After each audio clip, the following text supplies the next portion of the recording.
आज का बाइबल का वचन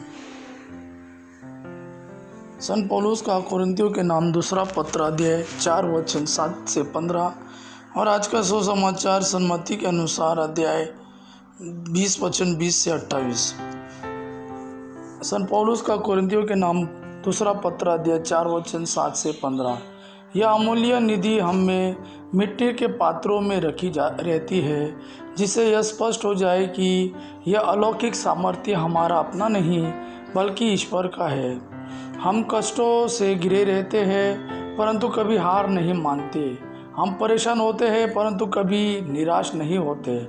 हम पर अत्याचार किया जाता है परंतु हम अपने को परित्यक्त नहीं पाते।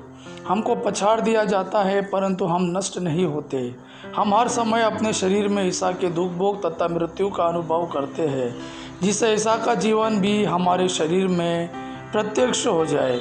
हमें जीवित रहते हुए ईसा के कारण निरंतर मृत्यु का सामना करना पड़ता है, जिससे ईसा का जीवन भी हमारे नश्वर शरीर में प्रत्यक्ष हो जाए। इस प्रकार हम में मृत्यु क्रियाशील है और आप लोगों में जीवन। धर्मग्रंथ कहता है, मैंने विश्वास किया और इसलिए मैं बोला। हम विश्वास के उसी मनोभाव से प्रेरित हैं। हम विश्वास करते हैं और इसलिए हम बोलते हैं। हम जानते हैं कि जिसने प्रभु ईसा को पुनर्जीवित किया, वह ईसा के साथ हमको भी पुनर्जीवित कर देगा और आप लोगों के साथ हमको भी अपने पास रख लेगा। सब कुछ आप लोगों के लिए हो रहा है, ताकि जिस प्रकार बहुतों में कृपा बढ़ती जाती है, उसी प्रकार ईश्वर की महिमा के लिए धन्यवाद की प्रार्थना करने वाले की संख्या बढ़ती जाए। आज का सुसमाचार सन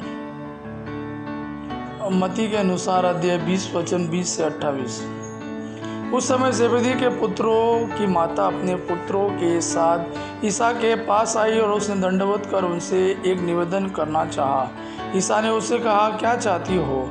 उसने उत्तर दिया, ये मेरे 2 बेटे हैं। आप आज्ञा दीजिए कि आपके राज्य में एक आपके दाएं बेटे और एक आपके बाएं।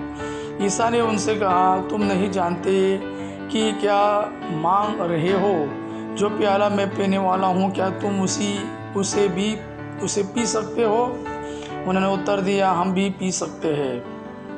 इस पर उन्होंने उत्तर दिया, हम पी सकते हैं। इस पर ईसा ने उससे कहा, मेरा प्याला तुम पियोगे, किंतु तुम्हें अपने दाएं या बाएं बैठने का अधिकार मेरा नहीं है। वे स्थान उन लोगों के लिए है जिनके लिए मेरे पिता ने उन्हें तैयार किया है। जब 10 प्रेरितों को यह मालूम हुआ तो वे दोनों भाइयों पर क्रोध हो गए। ईसा ने अपने शिष्यों को अपने पास बुलाकर कहा, तुम जानते हो कि संसार के अधिपति अपने प्रजा पर निरंकुश शासन करते हैं और सत्ताधारी लोगों पर अधिकार जताते हैं। तुम में ऐसी बात नहीं होगी। जो तुम लोगों में बड़ा होना चाहता है वो तुम्हारा सेवक बने, और जो तुम में प्रधान होना चाहता है वो तुम्हारा दास बने। क्योंकि मानव पुत्र भी अपनी सेवा